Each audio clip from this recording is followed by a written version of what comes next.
Hello and welcome to episode 1194 of The Sleeper and the Bust. It is Monday, July 3rd. I'm your host, Paul Sporer, joined as always by Justin Mason. Justin, good day, sir. Good afternoon. It is afternoon. You nailed it. Sometimes just so hard to tell, You especially when nailed it. baseball's already on in the Yeah. morning for me, and I missed the freaking lock set down. No league should have the whole thing your locked. entire roster locks after one game starts. In 2023, there is no way that should be happening anywhere. I completely agree. That is whack. And you and anybody else who did get burnt by that will be forgiven for not expecting 2 Monday games. I know it's like a holiday week, but today's not the holiday, and there just aren't usually Monday day games. Now, the Texas series is a wraparound. Were the Cubs and Brewers playing on the weekend as well? No, I don't think so. I think the Cubs Brewers are So they're the beginning of the series. Yeah. And it's not in Wrigley either. They usually play, day games there more often. So it's a day game in Milwaukee to start a set. That is kind of unique. But then, like I said, the Texas one is a wraparound, and some people might have gotten burned by that. It is a little off kilter. And I agree, though. There should be no format, no outlet where it locks when the first game starts. It should just lock as the team plays. That's terrible. I'm sorry. That has to be fixed across the entire industry. But we do have plenty to talk about. In fact, we could do a good bit of chatter just on these games here because certain players are standing out. Certain pitchers are getting destroyed. These 2 games alone have delivered a lot of interest. But we actually have a lot all 4 pitchers getting destroyed. That's early. right. Javier, Perez, Smiley, and Tehran. And all 4 are pretty viable around many formats. Like people were starting Tehran's 2-step. 7 strikeouts and a walk, but 6 earned. There's somebody started all 3 of these guys. Oh, 100%. And we're super stoked coming in today. Like, oh man, I'm starting off with 3 guys on a 2-step and including my ace and Javier and things like this is gonna be a good week. And then now they're oh my God. I'm already going to start drinking for 4th of July on the 3rd. If you've got 3 of these guys on a head-to-head, you're already in deep trouble. And Adolis just went deep. Boom. Again? Yeah. Well, not again. It's not his second team, just in general. But he has 21 now. Yeah. He's unbelievable. Yeah. It's a good thing I was on him from the jump. I'm a genius about that. Yeah. You never had anything bad to say about him. I wouldn't do it. Just wouldn't do it. I did get some pushback on recommending Javier across the board. And, we had a little back and forth, the commenter and I was like, I know it hasn't been going well, but I'm going to trust him. They were right. There's trouble abound here with Javier, and we're going to get to him in a bit when we do 3 up, 3 down, so we'll talk about that more. Let's get into some news and notes. Oscar Colás is coming back up for the White Sox. Big-time power guy, interesting rookie. So much of the rookie discussion this year, of course, has been focused on the rookie pitchers, and for good reason, of course. But there have been some good hitters to come up.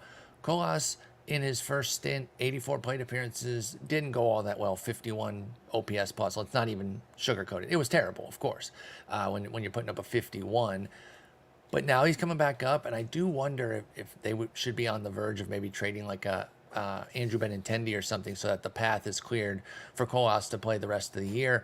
But as it stands right now, is he somebody you're going out and chasing, Oscar Colás? And if so, what formats? They can't trade Andrew Benintendi's contract. Oh, that's right. He's got that 4-year deal, right? Yeah. Oh, my goodness. I didn't even think about that. So, So then where's Colás play? Because you're talking about Benny, Robert, Gavin Sheets with Eloy at DH. I guess he could take Gavin Sheets' spot. Yeah, is he going to be short side, or is he going to kick Sheets to the curb? I think you've got to kick Sheets to the curb. Sheets is a fun little player and stuff like that, but he's not a part of the future necessarily. He's 27. True. He's not, but Colás could be. And so I think they need to give Colás some run and see what he can do. He was really, really good in AAA. I actually wrote about him on my Fantasy Pros article over the weekend, posted, I think, yesterday morning. So hopefully people saw that and picked him up because I think he's come back up. He was hitting 294 in the minor leagues. So, it's a really interesting skill set. I think the same problems, that sent him back down to the minors are still there in terms of, can he make enough contact to matter? So, 6% homer fly ball held back the power for Colás, and he is a power hitter. So, like, even if he's hitting 230, if his home run and fly ball rate is more normalized in the upper teens, low 20s, he should be delivering the power. So I think he's a definite 15-team pickup. What about 12-teamers with 5 outfielders? You going for Colás there? I think he's in the equation. Maybe a bench bat more so than at least until I think you should pick him up and kind of see. Hey, is he playing every day? Is he in a platoon? Like, is he on the short side of a platoon, or is he playing every day? And is he making, enough contact in order to, unlock those tools? Because we know the tools are there. Yeah, absolutely. The tools are definitely there for Oscar Colás to be a big-time power guy. But you're right, he could be in the short side platoon, so we have to be careful on that, and we'll keep tabs on that. Let's move over to a big injury. Jazz Chisholm, again, hurt. Left oblique strain. He's out. I think wasn't he back for like a week? Like, that's all we got. And it's really starting to look like this is going to be a consistent thing with him. Now, we know that guys can turn on a dime with their health, and then all of a sudden they reel off 3-4 healthy seasons in a row. But what we've gotten to date with Jazz hasn't been great. Even in his breakout rookie year of 2021, he only played 124 games. He got hurt during that season. Last year, just 60. This year so far, 45, and he's going on the IL for the second time here. 9 homers, 14 steals when Jazz is playing, but this is a big bummer. I can't imagine you're cutting him anywhere. Maybe a 10-teamer? I don't know. I don't think I would. What about Jazz with an oblique strain? Are you holding everywhere? And then we can talk about maybe some potential replacements. I mean, I think you want to put him on your IL if you can. I think this is a really difficult one because typically oblique injuries 4 to 6 weeks, right? Well, we only have 12 weeks or 10 weeks left in this season. Is that right? I think it's 12. 12, 12 okay. or 13. 12. I think, but that includes the All-Star break in this week, yeah. Which so I don't know. I think you can make the argument to cut him. I don't think I would, only because unlike a lot of other guys that might go down with an oblique injury, Jazz has the type of skills, especially with home run and stolen bases, to win you a league in the last month of the season. Like, he could just go off. And so, I mean, I don't think you can really cut him anywhere. I think you've got to try to reserve him. But this is a bummer. And, I hate to say it, the reason I wasn't drafted him this year, he's injury prone. And, I understand the tools are amazing, but he got pushed up way, way too high in drafts. Do you think the move to center is behind this? Because I know there was some chatter on that. He was getting hurt at second base, though, so I have a hard time blaming it on that. But there is that kind of, I know, correlation, causation, but I think people will be blaming it on the outfield move for Jazz Chisholm. Do you agree with that? I don't think this injury does, because I think he hurt this one batting, right? I think that's usually when the oblique happens. So precisely. So no, I mean, he probably would have had an issue, but the toe injury for sure. I mean, that happened. He banged his toe up against the wall in the outfield. I don't understand why they moved him there. It made the team worse because they already had a bunch of outfielders they could use, and what they really needed was some good defense up the middle, which Jazz can provide. That part was a little sketchy. Well, they got a rise. I don't know why they didn't just commit to him at first. They wanted to keep playing Cooper, I guess. They got Joey freaking Wendell at short. I think playing shortstop, Jazz at short. Yeah. Even if he himself was challenged there. I just don't. A guy who has struggled to stay healthy, why make him learn a new position? No, I think that's fair. He was a good shortstop and a good second baseman. Just leave him up the middle. And I mean, that some of your most important positions up the middle, infield defense, especially when you have your star pitcher is a ground baller in a year where they're not going to be able to shift as much. Why make the infield defense worse? I never really got it. But as far as Chisholm goes, Yeah, you're holding. I think next year, I wonder if we actually get the discount that we deserve this year. It's going I to depend doubt how we he do. finishes, though. Yeah, Yeah. because like you said, he could come in September. I'm not saying he's out till September, but he could run off a 6-week He run. could Mondesi or Buxton us, and all Exactly. of a sudden, And then he's right back where everyone is fully bought in on Jazz Chisholm, especially because he's only going to be 26 next year, too. And then the year after that, he's guaranteed to have a superstar year because he'll be 27. Of course. If you know, you know on that joke. Let's talk about some potential replacements. I think you can kind of have an open board with him because he is infield, outfield eligible. So I'm just going to give some names here, kind of regardless of position, and see who you like. Focused a bit more on the shallower formats, 12s and lower. What do you think of Maikel Garcia? He has a homer and 6 steals lately with a good batting average as well. Playing with the Royals, he's third base and shortstop eligible. Do you like Maikel Garcia as a 12-team replacement for Jazz Chisholm? Yeah, I'm surprised he'd be even available in 12-team leagues. Like, he should be rostered Only just about everywhere. 34% at Yahoo. Widely available for Maikel Garcia. And he's leading off. Look, it's the Royals. But lead off on any team I'm interested in because the volume is going to be there. He has 13 steals total, by the way. Those 6 steals are in the last 14 days for Maikel Garcia, the 6 steals that I mentioned earlier. So he's running of late and going crazy. I like Maikel Garcia. What about if you're going for the outfield? About Jose Siri? He's surging a bit with 4 homers in the last 2 weeks. You like Siri out there in Tampa Bay?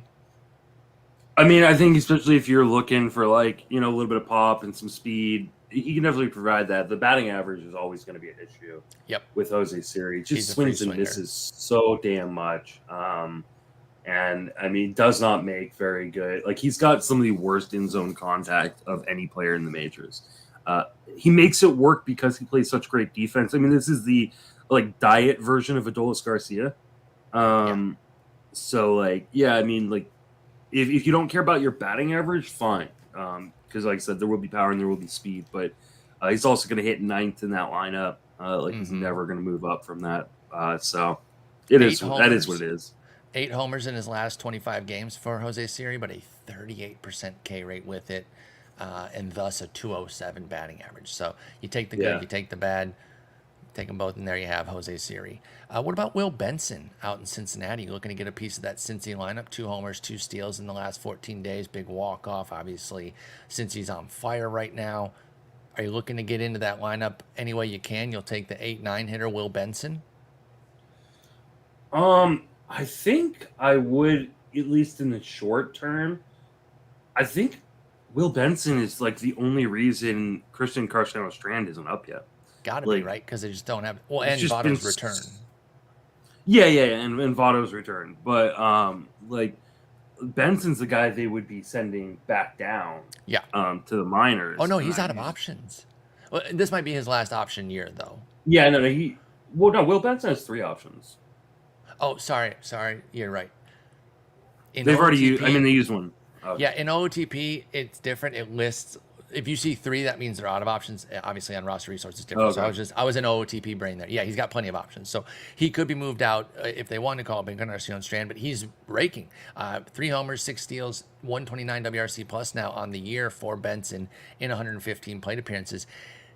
Do you like him enough in, say, a 12 or shallower, even as a platoon guy? He did start against the last lefty, worth noting, but he's been platooned a bit this year. Is that okay for Benson to just crush righties for you in the shallower formats? I think if you are in NFBC where you have that Friday switch or in daily lineups leagues, yes. Okay. In a weekly league, I just hate, unless you can really look at the schedule and go, oh, they got 6 righties this week or 5 righties this week.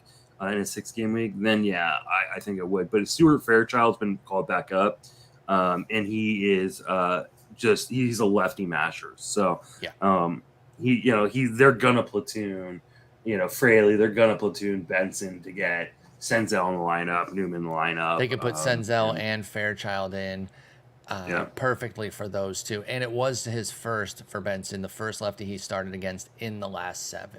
So they've made it clear that He's just not going to be starting against lefties that consistently. Yeah. To your point about Friedl, same situation. He also started on Sunday against the lefty. That was his first time in 6, 7, 8, 9, and 9 lefty starters. So, yeah, both those guys get platooned, but they do a lot when they play that they can be a little fringy if your volume is hurting. But if you can take on a little bit of less volume and they don't have lefties coming up, I like both those guys. All right, and then the last bit of news here, or actually 2 more bits, excuse me. Garrett Whitlock going to have an MRI on his elbow. This stinks, man. He was going, things were looking better with Garrett Whitlock quite a bit here, and now I'm a little bit nervous about this injury. He's not on the IL yet. They're saying that it's not serious. We know how we feel about that with teams. He's expected to go on the IL. Are you holding Garrett Whitlock in shallower leagues? Like, let's say you got to make a move today. Do you make the jump without the news, or do you hold and wait? Even if it ends up being bad news, you cut him the following week if you're in a weekly situation. And what are you doing with Garrett Whitlock? And this is a huge bummer, man. Like I said on multiple podcasts, I said in multiple articles that I felt like Garrett Whitlock was going to be like he was a budding ace. Like he was going to be a guy who won people fantasy leagues down the stretch. I like him a lot. And that shallower league people should pick him up because they were going to be able to ride him to the end. And then this happens, and I think he's a drop. I think he's a drop in just about every format. I can understand like waiting a week and just seeing but these injuries rarely turn out well. They almost always turn out with Tommy John, and that's just a huge bummer. And so, well, we also have the break too, so this complicates things. In terms of just erring on the side of caution. Okay, so they're almost certainly going to IL him, right? We kind of know that. Yeah. Just a matter of the cut. Like if you could pick somebody up today, I'm probably looking to do that for Whitlock. So I hear you on the cut, and I wonder if you do still like him and you're hoping for the good news and everything, maybe the composite numbers, the 5.20 ERA, 5.23 ERA, 1.32 WHIP, maybe those will keep him on the wire. Even if there is good news that like he's going to come back after the break and you can maybe pick him back up, but you get a body for Whitlock this week. So I would make that cut in daily moves leagues as well. It is a bummer though, because I co-sign everything you say about liking him and thinking that he could be somebody really strong down the stretch. So we are cutting Whitlock there. Tyler O'Neill is going to be starting a rehab. And I'm sure that Ali Marmol will do something to try to derail it, or I don't know. He hates his trade him. Just get him out of town. Do that. But he's only 44% rostered at Yahoo, so he's available in shallower formats. Are you jumping on O'Neill right now as a pickup, or are you going to play the wait and see game with Tyler O'Neill? He's had a rough season. Obviously, there's some consternation there with he and Marmol. So it's a weird situation, but do you like O'Neill on the rehab? Are you jumping him early, or are you waiting? I think I would jump him early, just to be on the safe side. I do think he's going to get moved. Like I think he's one of the guys that the Cardinals can pretty easily move, even if they want to kind of still try to compete towards, but they can get like a little bit of reinforcement. I don't know what, maybe the Rangers make sense. As a team that's got a lot of pitching, but maybe want to add a little bit of defense in the outfield and another power bat into that lineup. So, I would Travis Jankowski a good bit. And Robbie Grossman's been on that, train, so that is a good call for a potential upgrade there to put O'Neill in, and then like you said, maybe they can get a pitcher that has some viability for this year, so that they're not totally throwing things away for the Cardinals, because I don't think that they, we've talked about not burying them because the Central won't run away from them. I think the organization sees that too. It's like, we're still kind of in this, although I do think it has crept up to 10, to a 10. It's a 9.5, 9.5 okay. right now. So, they're avoiding that double digit threshold. And if they go into the break down like 6 or 7, if they have a good week this week, they're going to see themselves as fully in it. So I agree. I think I'd jump O'Neill now where you need him. Only 5 outfielder leagues, so I'm not jumping him in 3 outfielder leagues just yet. All right, let's talk about some buy low SPs. These are guys with quality skills. We love the strikeout minus walk ratio. It's a great key indicator as a one-off stat to look at and get a really good vibe on somebody, but they have terrible results right now, these 4. And I want to know if you're interested in buying them, and if so, what formats. Let's start with a guy who's been agonizing all year, and we have talked about at different times, Patrick Sandoval, man. I ended up cutting him in the main a while ago because I was just tired of my whip getting kicked in the teeth every time he pitched. Even the games where he did have a decent ERA, weirdly this year it would come with no Ks and a bad whip. So he's at 4.57 ERA, 149 whip on the year, but the K rate's down to a career worst 18%. Over the last 30 days, he has a 15% strikeout minus walk rate, which is up from his 9% for the year and better than his mark last year, which was 14%. But it's a 7.11 ERA, 4.05 SIERA. So you got the skills versus the results. Is Patrick Sandoval somebody you think could have a big second half that you might want to jump on right now and bet on these skills? Or is he same old, annoying-ass Patrick Sandoval who you can't trust start to start? He's the same old guy. This is who he is. I mean, like, That's you look at you look at, like, the lines, and, like, it was, start off the month of June, 3 1/3 versus Houston, 5 earned runs, 5 innings, 5 earned runs versus Seattle. Then a really good start, blanks Kansas City for 6 straight innings, but even in that good start, he walked 4. Like, even when he gives Always you good stuff, he also slides you a bag of shit. Like, it's just, Yeah, even when he serves up a steak, it's like not seasoned, right? There's always something missing with Sandoval this year, and it's Sandoval. He's the toddler that like when he's being sweet to you, they've done something. Oh yeah, you're gonna walk around and be like, oh man, like a shit-filled pull-up is waiting around the corner for you, or they drew all over your wall, or like like they did something, and that's why they're being sweet to you. That is Patrick Sandoval in a nutshell. That's a perfect analogy. Sorry, you caught me taking a drink there, but yeah, that's the perfect way to put it with him. So I root for him. He's somebody I want to see do well, but like I said, I cut him back on June 11th. I don't really recommend people picking him up right now. You can keep an eye on matchups, maybe stream him, but right now he's a traditional streamer at best. A guy we've never talked about on this pod. I think we should probably start bringing him up more often. We should bring him up, yeah. His name is Kyle Gibson, Gibson. Do you know this guy? You heard of him? I have. I think it's Kylie. Kylie Gibson. You're right. Best pitcher. No, Kyle Gibson, our boy. Obviously he's a meme, an institutional meme on this podcast, but he is pitching well lately with his results. With his skills, 16% strikeout minus walk. That's pretty damn good for Kyle Gibson, but it's a 6.84 ERA with a 4.05 SIERA. So it's a deep league situation there that you would even be interested in such a SIERA because his whip is high. He's been up and down this year, but he does have 8 wins. Can we give him some credit for that? Over his 96 2/3. Is there enough here that you would want to spec on Gibson, or is he a standard streamer at this point too, where you're just playing him in the best deep league matchups at home, et cetera, et cetera? Yeah, I think you're playing in best deep league matchups at home. There's not a ton in the profile. I mean, he definitely got really unlucky in his last 2 starts. I mean, he had an over 500 BABIP versus Seattle, where he gave up 5 earned in 3 innings, and then he had a 500 BABIP versus Cincinnati last time out. He's also hit by them a little bit, by the way. Yeah, but he was also protected at home in both of those starts. So that's the thing. Like, he's still giving you those results even when he's at home. I think he's a home streamer for the most part. I think he's got a 2-step this week, and I'm rolling him out. At New York, at Minnesota, at the Yankees, at Minnesota. 2 lineups that are sputtering. I know it's not in Baltimore, but is there any love for Gibson? Like, who were we just saying? Oh, would you cut Whitlock and scoop Gibson in a daily moves league? Let's say 15. No. I don't think so. Okay. I mean, I don't know if Gibson's even available in a 15-teamer, but fair. considering what's available on the wire right now in a lot of those leagues. But you're right. But that being said, like, I would not make that move if I had that opportunity. I think I would just hold on to Whitlock.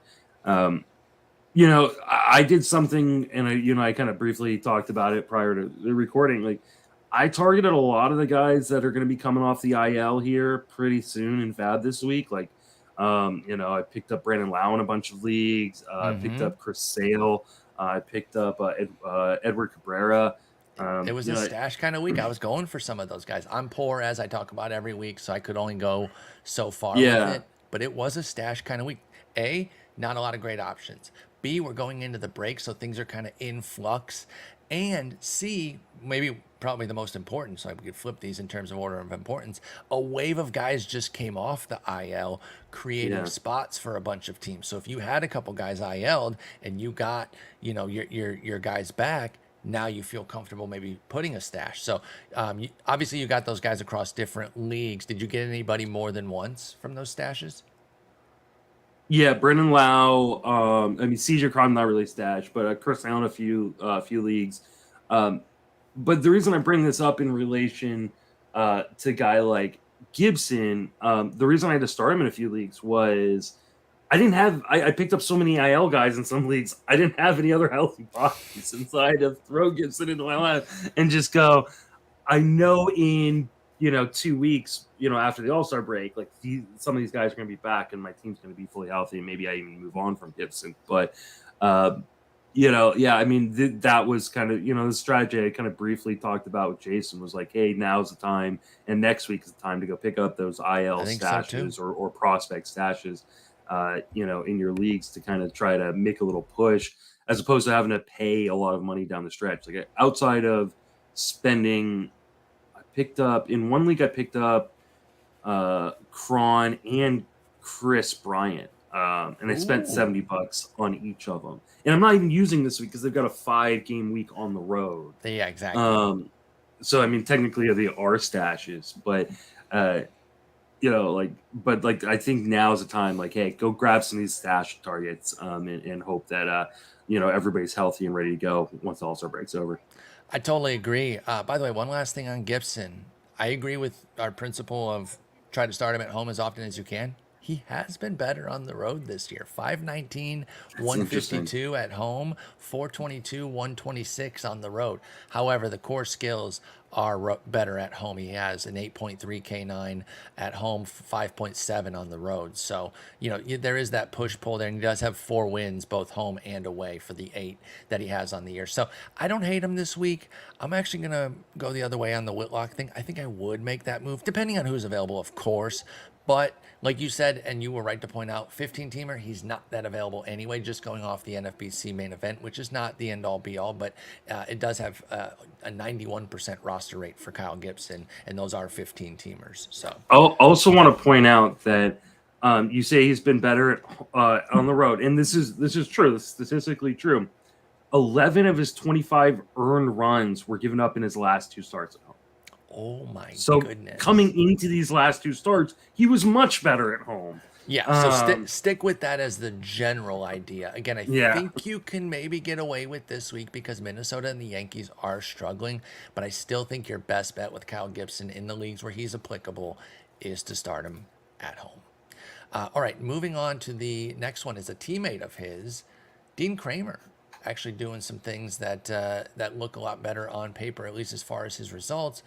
God dang, I keep saying the wrong thing. As far as his skills, the results are the problem. He's got a 20% strikeout minus walk rate over the last 30 days for Dean Kremer, as the K rate is actually really pushing up. But he's put up a 6.58 ERA in that time, 3.83 SIERA. So it's like you see some decent things there. Problem is he's a big fly ball guy. And when the homers go out, even if you have a good strikeout to walk ratio, you can get burned. 4 of his last 5 outings, multi-home run efforts, 2, 2, 3, and 2. So that's really doing a lot of the damage here. Is Dean Kremer with the newfound strikeout rate? Is there any interest there, or is the home run volatility just make him too scary? So I think he's the 3 true outcome version of a pitcher. Yeah. He either strikes him out, gives up a home run, or walks them. That's all he does. No, I don't want that. He gave up 5 home runs in his last 2 home starts. Like a place that makes home runs more difficult to hit in.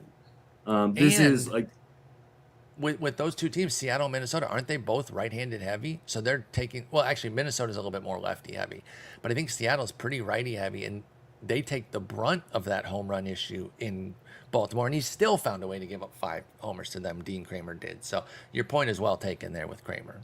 Yeah, no real interest. I mean, he's a guy that I've got rostered in one of my dynasty leagues right now because I'm actively trying to like tank my ratios while getting. I remember you told me that. There was somebody else you picked up where you're like, yeah, I'm picking. Oh, I picked up. Last week I streamed Connor Siebel and That's right. Michael Lorenzen. That's right. To face each other. Yeah, both pitching in Colorado. And I was like, why? Like, I'm trying to lose. I said, okay, well, then that's a great move. This guy just became more topical because we have our annual Clayton Kershaw IL stint here.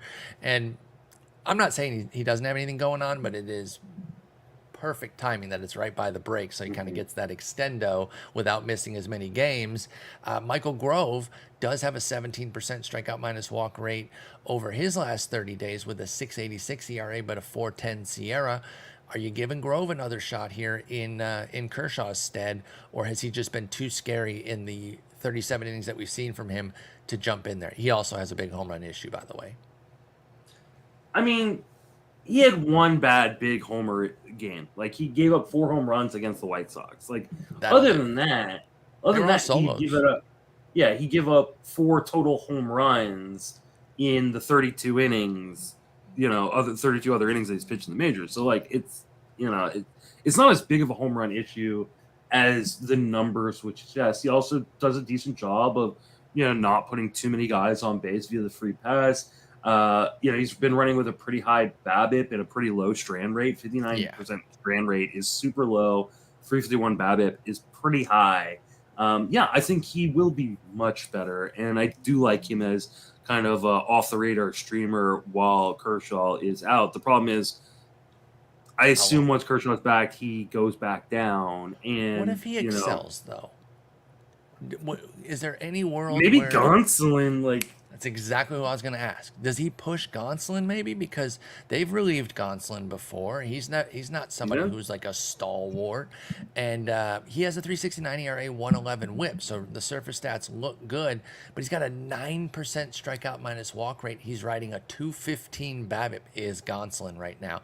So I wonder if there's anything Grove could do in this interim period here with Kershaw out that maybe Gonsolin's the one who gets pushed when Kershaw returns. I don't know for sure. I would probably bet against it if I had to place a bet, but I do like Grove, and then you just kind of see what happens.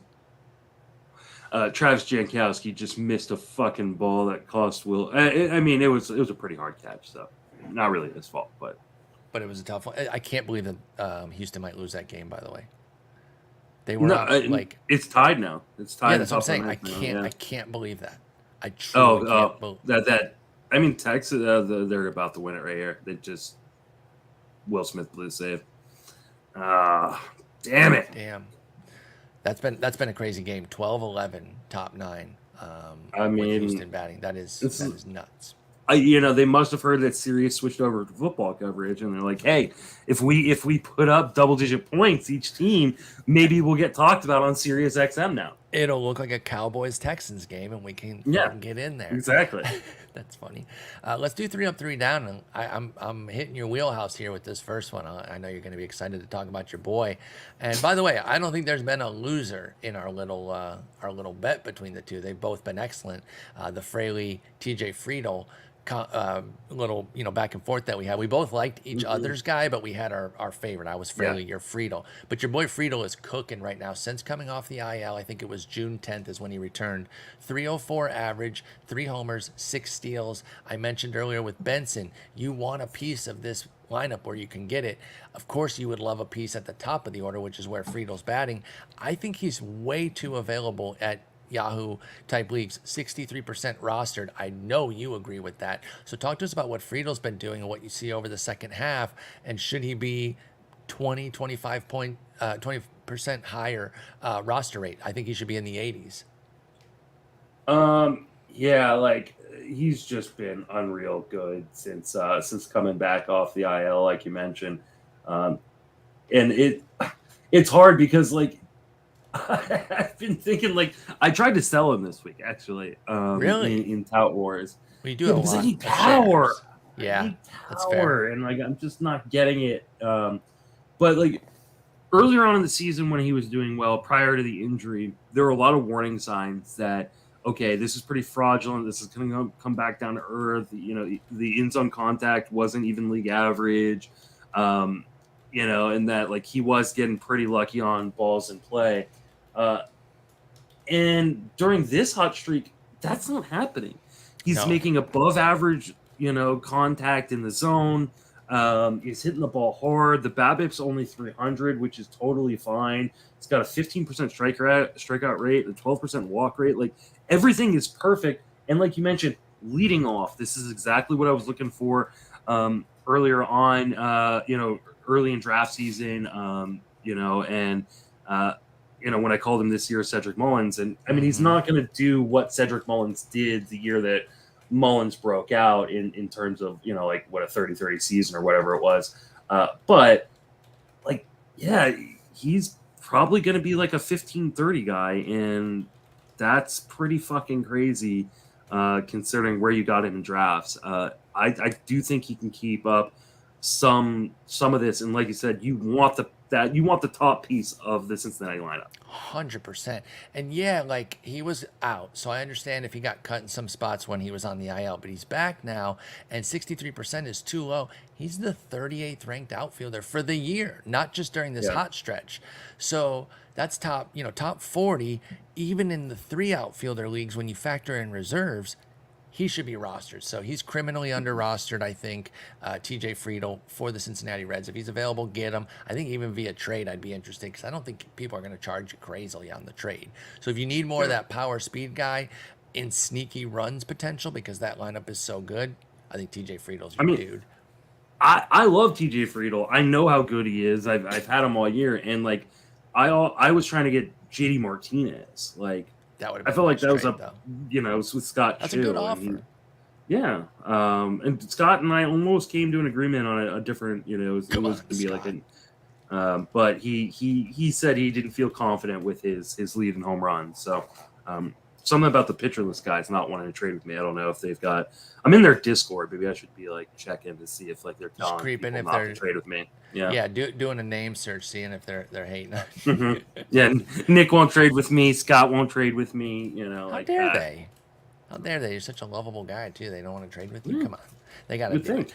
Let's talk Ketel Marte. I don't think we've talked about him at all this year. Maybe in passing, but I went and checked, you know, his profile page to see if he was name linked from any episodes. None this year. So he's been under the radar for our discussion, and he's having a 2019-esque sort of Ketel Marte season, which we are now several years removed from. I still feel like, 2019, that wasn't that long ago. Well, yeah, it's 2+ seasons away, and he had kind of been fine but not great since then, Ketel Marte. This year, he's back. Already has more homers than he had in each of 21 or 22 with 15. 6 steals, which we know he's always kind of wasted his great speed, which it might be a self-preservation thing, so I'm not clowning him for that, but he's always been cautious. Even he's getting in on the new bases, on the new stealing rules with 6 steals. That's more than he had each of the last 2 years. 285 average, up 45 points from last year. Ketel Marte has been awesome. 5 homers, 12 runs, 14 ribbies in the last 14 days. He's cooking. He's not really available anywhere, so this isn't about a pickup situation. It's more of like if you're talking all-star sorts of trades, would you be buying in on Ketel Marte's surge here? Because this is another lineup where you'd like to get pieces if you could, that Arizona lineup, and Marte's been absolutely blasting fools. So what do you think of what he's doing? I love what he's doing. What I'm about to say has nothing to do with his talent or his skills. The skills are impeccable. Above average zone contact, hitting the ball hard. He's running more than he has in years. I mean, he's likely to get to double-digit stolen bases for the first time in quite a few years. So, yep. I know where you're going with this. He always gets hurt. Like he always gets hurt, and like. And I know that like it's so hard to project injury and things like that, but this guy hasn't finished a season in like 3 years. And It's tough. Yeah, 90 and 137 games the last 2 years. Even in the COVID season, only 45 of the 60. Even yeah, in the breakout 2019, the monster season, only 144.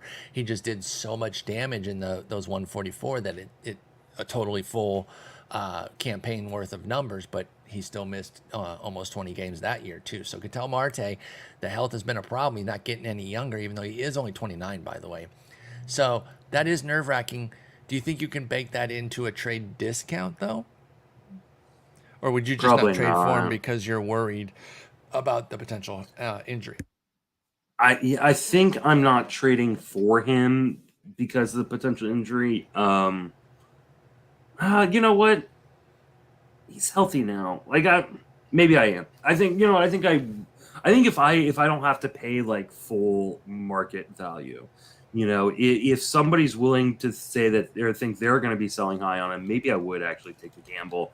I'm definitely not selling him right now. Like I'm just holding on and hoping to God that he stays healthy because, even once Corbin Carroll comes back and he goes back to like batting second lineup, like you mentioned, like it's such a great lineup to be batting at the top of. You're getting everything from him: power, speed, batting average, like everything is there. You just gotta kind of pray and hope that he stays healthy. And I have zero faith it's gonna happen. But have like some faith. 2% of faith. I just think that some people, or the majority of the people who you're gonna try to trade with, aren't gonna give you like the value of where he's at now. They're gonna try to give you something closer to his draft day value, and I don't think that's fair. I think I think he's shown that he's probably a top 5 to 7 second baseman right now. Oh, for sure. I mean, he's the 21st player overall this year on the player rater. If you're looking at second base eligibles, you've got Marte third behind only Mookie Betts and Marcus Semien. So he's rolling. Let me give you some names. Let's just try to make it a little bit easier here. Obviously, needs will vary, but let's try to talk pitcher and discern a value for him. Would you trade these pitchers for Marte if you need a nice bat here? Mitch Keller, 31st overall player this year. Okay. I guess I'll ask because I don't know where you have them ranked. Either Cub, Marcus Stroman, or Justin Steele. Do you have Keller above them or below? Oh, I think that's... Or is it split? I guess rank the three. Stroman, Keller, Steele, and then tell me which you would trade for Marte. I think I would trade Steele. I think I'd trade Stroman too. I think I would go Marte, Stroman, Steele. Now, those three I don't think are getting as much attention for their greatness, and they're all top 40 players this year on the player rater so far. This next guy is, but he is in their class, I think, more so. I think his recognition of Joe Ryan puts him on a higher pedestal, but he's 36th ranked player. Steele 37, Stroman 34 for the record. Would you do Joe Ryan for Ketel Marte? Or do you value him higher than that? I think I value him higher. Can I press a little bit on as to why? I'm not saying I disagree. I'm just curious because I have the same perception. I have him like a class higher, but I wonder if the numbers. I mean, the numbers obviously don't bear that out because of where they're all ranked. Yeah. Where's our extra confidence in Ryan come from?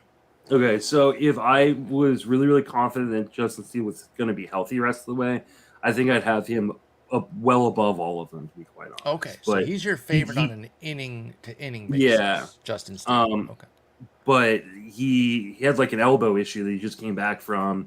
I'm always really worried about elbow issues, even when they come back and pitch well, which he's done. It still scares the crap out of me a little bit. Sure. So I kind of downgrade him a little bit. Stroman, as much as I love what he's doing, is very dependent on his infield defense to continue to carry him. They have a good one in Chicago. They've got a fantastic one. I love what they've done there. But, you also have to kind of downgrade him just a tiny bit because his skills are dependent on other people, and that's not always reliable as opposed to a guy who gets a lot of strikeouts. Like, he's relying on himself. Like, he's getting those strikeouts. And by the way, real quick, that's a great one-sentence summation of why we love strikeouts so much. Yeah. Right? Is because you just don't have to rely on the balls. And I know that's kind of obvious, but sometimes people might not, why do you always so strikeout? Yeah, everything's strikeout. It's because you don't have to rely on luck behind you and things to go your way. You're just dominating. Go ahead. I'm sorry. Yeah, absolutely. And then again, Marte with the injury history, right? Like so I feel a lot more confident that at the end of the season, I mean, outside of Stroman, that Joe Ryan is going to be there and Marte and Steele may not be there. So that's why I go with Ryan on that one. Last one here. This guy's actually a good bit lower. He's ranked 61 on the year, or 69 actually. Very nice. But his perception, I think, is much higher than that whole group. Your very own Logan Webb. Would you do a Logan Webb for Ketel Marte deal? No. You wouldn't trade Webb? Okay. Mm-mm. I don't think that's unfair, by the way. Is it the volume, the workhorse mentality with Webb? Yeah. I think that's where I'm at too. And again, it depends on what your pitching is. We're just giving general ideas of where we're trying to go here. Now, I do think that, though, with Webb and Ryan especially, you might be able to trade them for Marte and get another piece. Exactly. Get a lesser pitcher back or something and make it a 2-for-1 or even a 2-for-2 where you give a lesser, something back with it too. So there's something there. I like Marte. Health is always a concern, but the talent is awesome. Anthony Volpe. Who knew that some chicken parm would turn his season around, eating with Austin Wells? He talked with his former minor league teammate, and they talked about a stance change. They mentioned the chicken parm in the article, so it's chicken parm is the magic bullet here for Volpe. He's hitting .370 with a homer and 2 steals in his last 17 games since this stance change and that famed chicken parm. Are you buying back in on Volpe here? I don't know if you were ever in, but are you buying in on this surge here? Can he have a nice second half to where we're trusting him across all formats, Anthony Volpe? Yes and no. In this stretch, the zone contact's gone way up. He's making a lot of contact in the zone. We know he can hit the ball hard. We know he can steal bases. Like, that's all good stuff. He still has like a 15% swing strike rate during this frame. So like, in him not being at a 30% strikeout rate or like a 28% strikeout rate probably is a little bit fraudulent. So like, I think he's probably getting a little bit lucky there. He's definitely getting lucky in the BABIP department. He's got 500 BABIP since June 13th. So that being said, like, this is his talent. Like, this is the kind of stuff we can expect him to go through. But I also think because of the swing strike rate and the swing and miss, where that comes from in his game, there are going to be these huge ups and downs. Enjoy the ride. But this is also why when we were talking about him struggling not too long ago, I was like, I'm not dropping him. I'm still holding on. In spite of the fact that I felt he was overmatched. Yeah, he's too good. When they committed to not sending him out, which I said maybe they should do and just let Peraza have the better glove. But once they committed to not doing that, the fantasy juice is too much to cut somebody like Volpe, even when he was hitting my body weight. Because, I mean, he has 10 homers, 16 steals, and, you just kind of take the average being bludgeoned to get that juice, and now he's hitting 221, which is still crummy, but it's a lot better, and he is surging of late. So yeah, hopefully you held, because now he's rolling. He's 54% rostered at Yahoo, so he's super available, and I'm sorry, I think even in shallower formats, you got to get Volpe on the team. Let's talk some 3 down here. We're going to go to the pitcher side. One of the guys pitched today. I talked about how Cristian Javier was somebody I did recommend today, saying, I'm going to stick with him. I know there's been some trouble, but let's roll with it, because I got a comment. Somebody was really nervous. They're like, I'm sitting him. I think you're wrong on this one, and shouts to that commenter. They were right. Coming into today, it was 3 of the last 4 that were rough.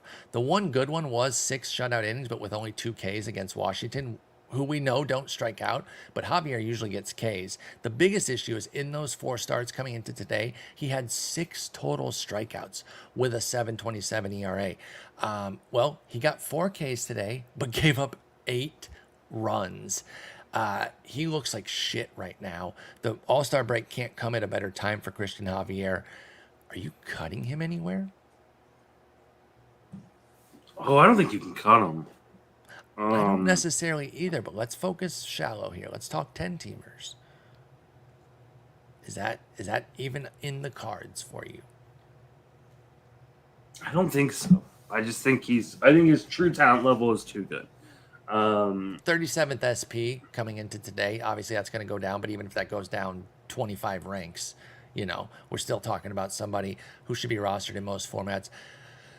Are you benching Javier? If you're in a daily leagues, obviously he's got another start this week. It'll be this weekend against Seattle at home. Do you play Javier for that? Yes, I think I do. I think Seattle hasn't been good enough where you're sticking with him. I think I'm sticking with him. I mean, I think there needs to be like a pitch mix change. He's throwing the fastball just way too much. He's becoming predictable. Does he have enough pitches to make a pitch mix change? I mean, he's got a curve, and I think he's got a change. Like, come on, like I know he doesn't throw them very much. I know he's fastball. Yeah. But this is also like the big issue that we talk about with these 2-pitch guys, right? Bingo. Like, it's like why Brady Singer sucks. Like, it's like, and I ignored it about him.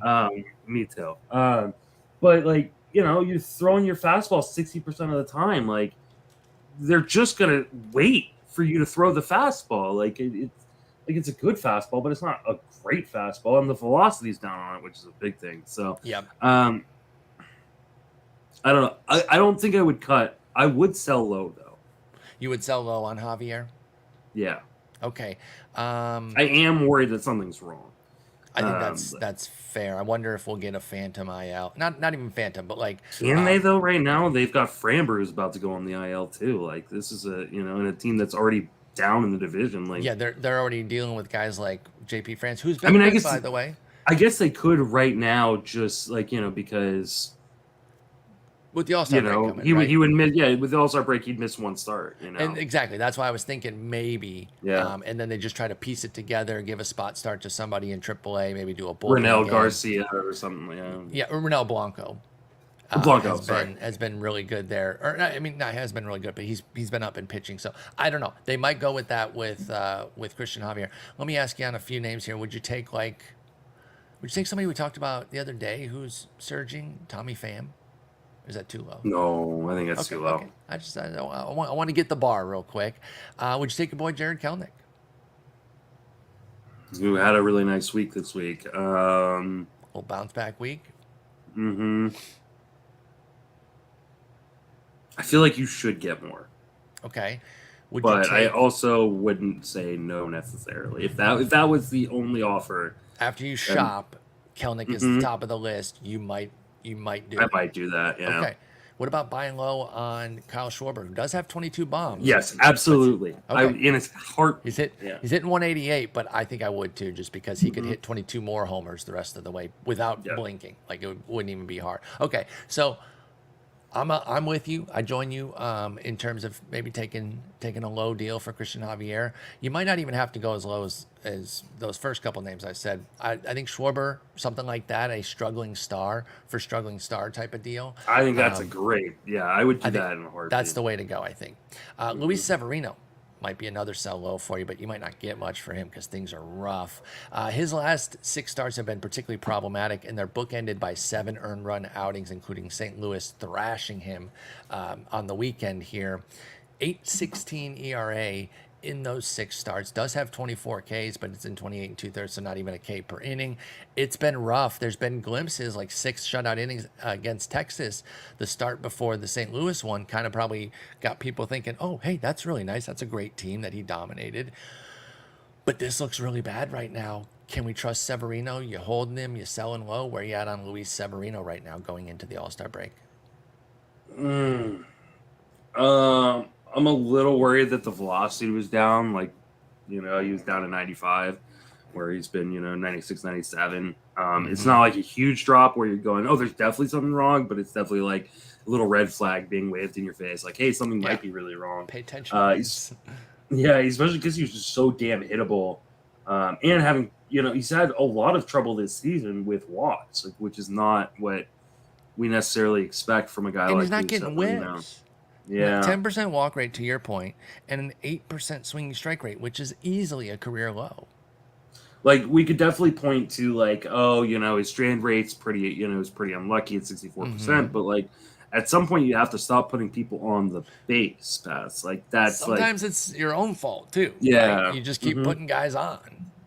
Yeah, I mean, so I don't know. I want to believe in Severino, and I think if I could get him low enough, I might just buy low just on the chance that he's good, gets a little time off for the All-Star break, and comes back. But I also understand people wanting to move on from him. And I did get asked for a guy, I can't remember if it was a 10 or 12 team league, and one of his cut opportunities was like Clark Schmidt or Severino or somebody else. Who do you drop? And I said drop Severino. And so feels weird to say that, but I think you're right. As far as like trading, would you take like Andrew Vaughn? Could you even get Andrew Vaughn? 248, 12 homers, 51 ribbies, 40 runs for 7. I don't think you. Yeah, I don't think you can get him. Get him. What about Jorge Mateo, who's been a nightmare since April? Yeah, I think that's probably right in the right neighborhood. Would you take that shot if you need the speed? Just take the SBs regardless.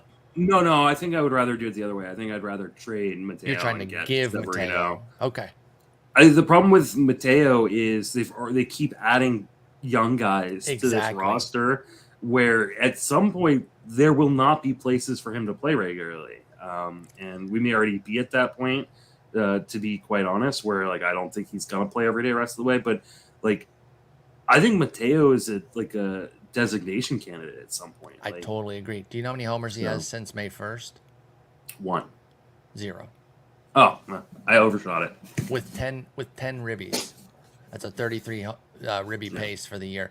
12 steals. That's a 40 steal pace, but hitting 152. I mean, he's been a nightmare. I think it was Draft Cheat that mentioned this when I potted with him for the Sunday episode one day. But like we always are looking at skills, especially early on, because we're looking for reasons to believe in guys. Absolutely. But we have to, and I think I'm pretty sure he was the one who said it. I think he put it perfectly. It's like sometimes skills aren't like the underlying skills like don't stabilize, and we can't overreact early on because there are a lot of people going crazy over Jorge Mateo. Look at these skills; they're great. I was getting hard. I was feeling FOMO because I didn't get him anywhere because I wasn't paying the added price this year. And he's a guy I've loved in the past, but I loved him because you could get him so cheaply. And this year wasn't the case. And I was getting cooked up a little bit. People saying, you had him wrong. You were out on him. And I'm like, okay, well, yeah, he looks great right now. And the skills, and I even said, it's like, if I'd have known the skills were going to change like this, but they haven't stuck. And so it turns out, and I understand the inclination to do that. And you have to jump quick in today's game. So you see somebody putting up some skill changes for a 2-3 week period and they're popping off. You got to go get them. So I'm not saying that people shouldn't have picked up Mateo or whatever. But to Draft Cheat's point, you got to stay monitoring those guys. They aren't just that guy now going forward. And I think when it happens at the beginning of a year, we want to believe it for the rest of the year. Whereas if it had happened in mid-June, we talk about this concept all the time, around a crappy start, we'd have said like, oh, Jorge Mateo's hot, but we wouldn't have said that he's a brand new player. But when it's fresh at the beginning of the season, we let it misguide us, I think, a bit more. Is what I will say there. So, be careful there. Severino, you might want to get out from under him. Mateo, you might want to get out from under him too. MacKenzie Gore, a guy you do like. We've talked up this year. Is the magic running out a little bit? He's up to a 4.48 ERA, 1.47 WHIP. Basically, the question here is, are you sticking with him in deeper formats as a team streamer? I think that's the real question, because in 12s and lower, I think he's a standard streamer.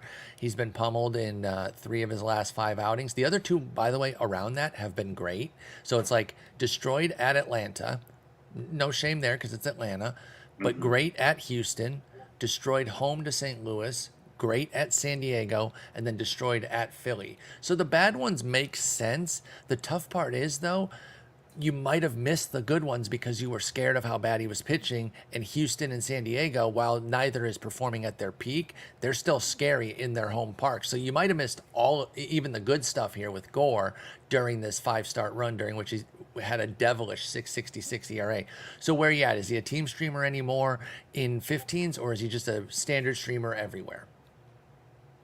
I think he's definitely a team streamer in 15 teams. Like you can't drop it. Like we've talked about, like there's just not enough on the waiver wire, and like I know St. Louis has like not been great this year, but St. Louis can still hit lefties.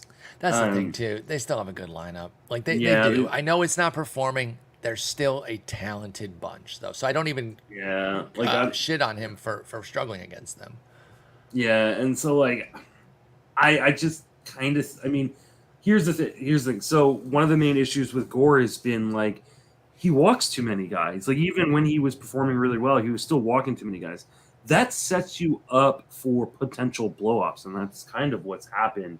I think 100%. a little bit, is that like, hey, you put too many guys on base, and then you have, you lose command one day, which is bound to happen, and then it's gonna, instead of it being a 3-run outing, it's a 7-run out. And so I'm not super worried. I did not start him this week because he's home versus Cincinnati, and they've just been so good offensively.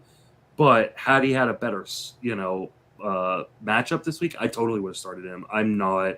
This does not change my opinion of MacKenzie Gore that much.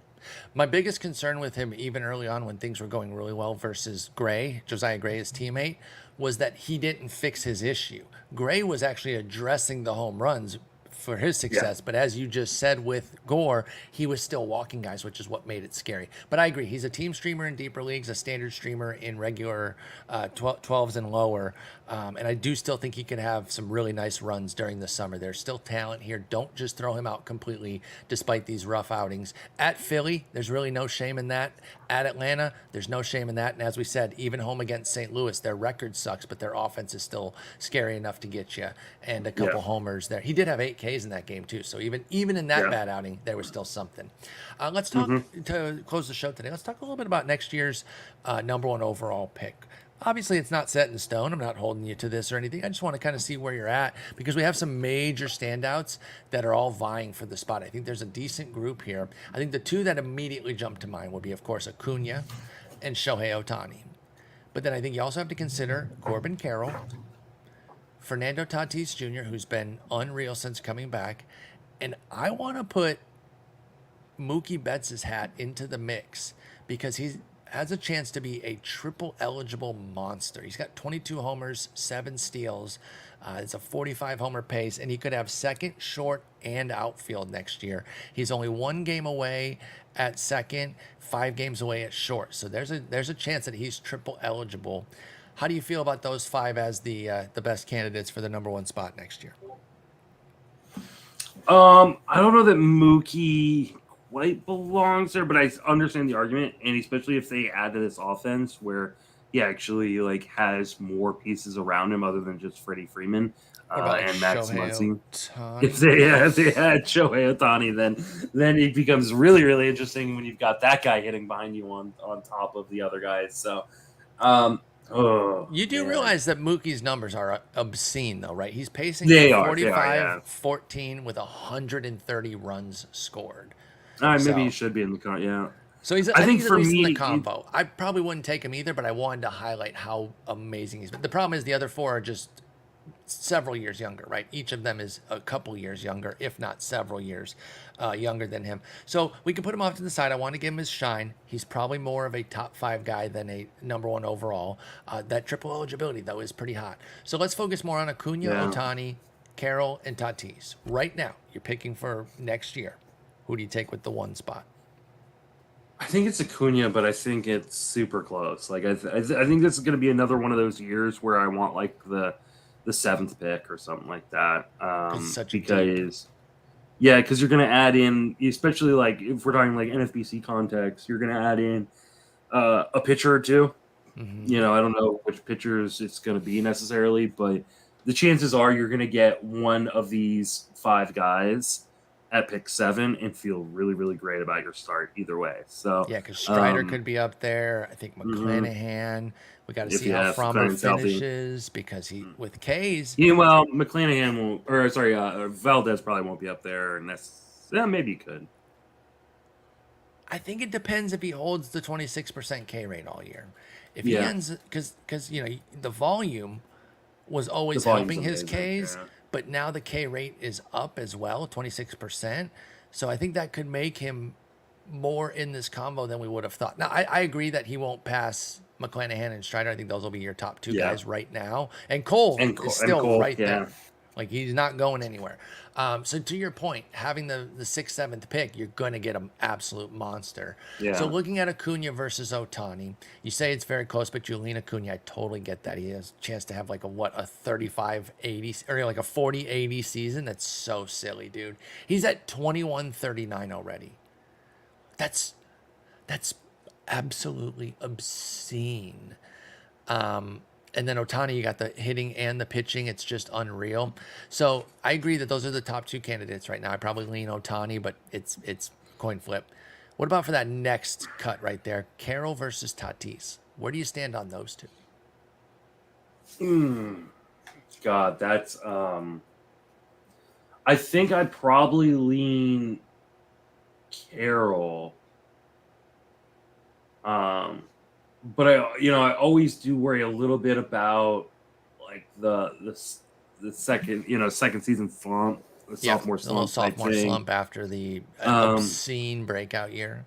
Yeah, but I think for me at least, I know he's been healthy. Like since he came back from suspension, there's going to be like this little thing in my mind, like, oh, that shoulder on Tatis. Shoulder, yeah. So I think that may push him just like even past Mookie for me. Honestly, I may take Mookie over both these guys.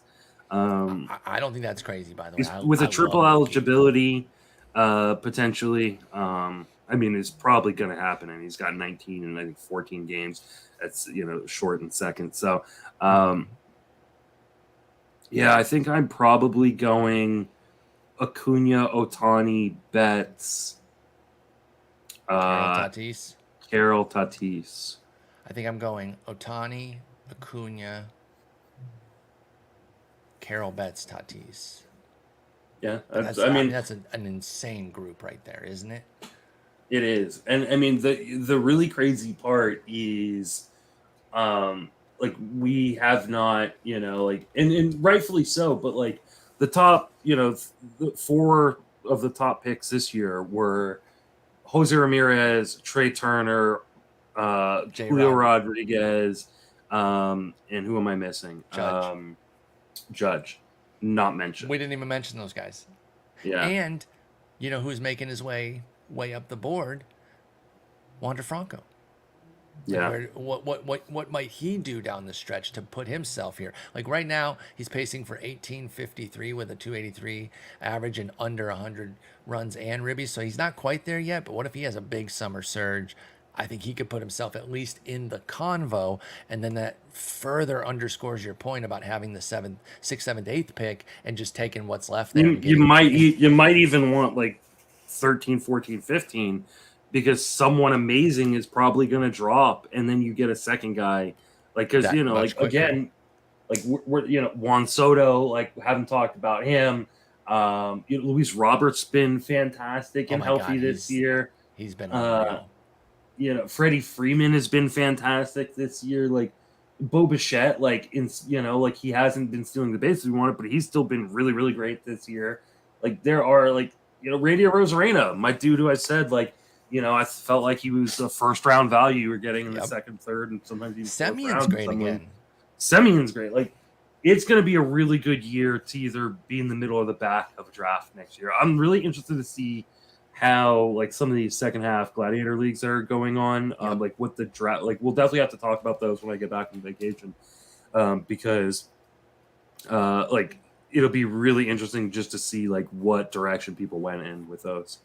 I totally agree, and I'm actually going to participate probably in at least one of them and stream it. So I'm really eager to see how people. I've got a question for you because, and I mean, obviously things can change, but almost all of these guys that we've talked, I mean, all the guys on the list outside of Ohtani, and pretty much all the guys we've mentioned for the most part, outside of brief mention of the pitchers, have been hitters. Is it going to be smarter to start with a first-round pitcher next year? Get that big edge. Because there's going to be some really great hitters in the second, third rounds. Like, I know a lot of people went away from pocket aces this year because they felt that starting pitching was so deep. But starting pitching has not been deep. It has been quite the opposite. It's been a nightmare. The only thing saving it has been that prospect per week thing, situation that's been happening, which, by the way, we are going to talk about that group. I've charted all their numbers from when they were picked up in the NFBC, and we're going to kind of go over who's done the best. But yeah, like, what if you open Strider at pick 10 and you come back around and get... He won't be at pick 10. Okay, let's say pick 6. And then could you get Jose Ramirez in the second round? Is there a chance that he falls to the second round? Maybe. I think there's going to be an argument for that. Like, what about baseball's RBI leader, Matt Olson, with 68? He could be there in the second round for you, and you just get that NL home run leader, MLB RBI leader, is Matt Olson. So yeah, the talent is obscene right now, and it's really going to create some interesting dynamics with like KDS, which is Kentucky Derby style. When you pick your draft spot, the machinations of that, I'm going to be really fascinated by. But I know, we're at the All-Star break. People are already going to be starting to do 2024 drafts, and I can't wait to see how those first rounds look.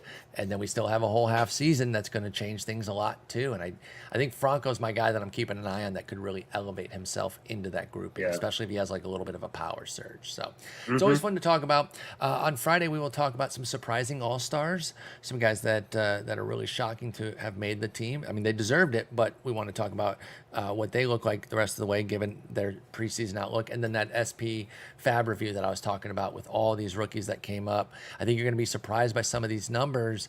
Some of these guys that were saying, oh, they've been a nice pickup. Not so much by the numbers. And then others have been really, really special. So we'll talk about that on Friday. You do anything for the 4th?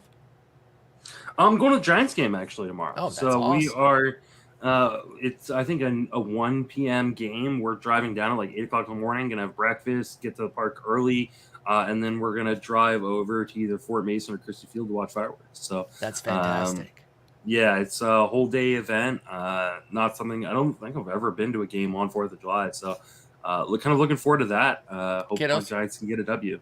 Kiddos coming? Whole fam? Yep. Excellent. Whole fam. You get Logan Gilbert going against your boys too, so you get to see a fun starting pitcher. That'd be really fun, yeah. On the other end there, and it looks like it's going to be Keaton Wynn for y'all. And you know what? I'm really looking forward to your report on him because he's been kind of interesting, and I didn't know too much about. I barely knew the name coming into the year, so I'll be interested. Well, he wasn't supposed to be a starter this year. He was supposed to be a reliever, and so that's the thing. And he's out here putting up some decent numbers. So I'll be happy to get your report on him. We will talk Friday, but until then, Justin, have a good one. Take it easy.